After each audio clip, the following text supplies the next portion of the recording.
Brexit deadline missed, EU trade talks in chaos and could now stretch through Christmas. Deadlocked Brexit trade talks are set to run into the Christmas holidays after negotiators missed another deadline for wrapping up the treaty talks.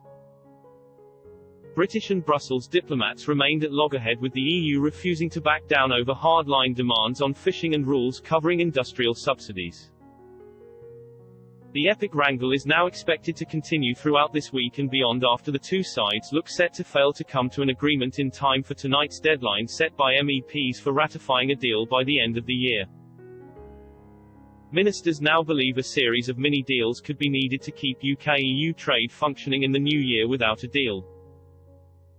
A government source yesterday said EU was still struggling to get the flexibility needed from member states to make a deal possible. We need to get any deal right and based on terms which respect what the British people voted for. We're continuing to try every possible path to an agreement, but without a substantial shift from the Commission we will be leaving on World Trade Organization terms on the 31st of December, the source said. Health Secretary Matt Hancock yesterday said, "The talks are continuing. I understand that the EU has put in a deadline of having them concluded by Christmas. We want these talks to reach a positive conclusion. Of course I want a deal. I think everybody wants a deal. Unfortunately, the EU has put in some unreasonable demands and obviously I have been mostly concentrating on the pandemic, but I have been looking at the detail of some of the requests from the EU. They are unreasonable. They do not respect the results of the referendum." Mr. Hancock insisted the EU needed to budge for a deal to be done. "I'm sure that a deal can be done, but obviously it needs movement on the EU side.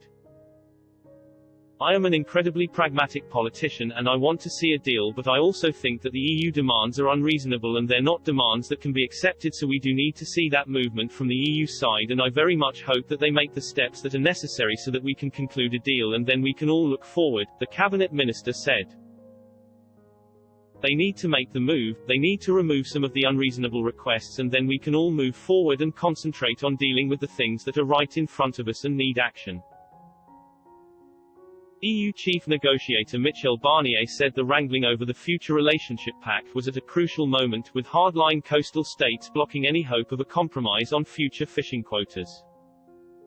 The Brussels diplomat spent yesterday, locked in high-level talks with the UK's chief negotiator Lord Frost in a bid to break the deadlock. Sources close to the discussions said no deal was the most likely outcome, with Mr. Barnier blocked from allowing Britain to take back control of its fishing grounds. Mr. Barnier said, "In this crucial moment for the EU-UK negotiations, we continue to work hard with David Frost and his team.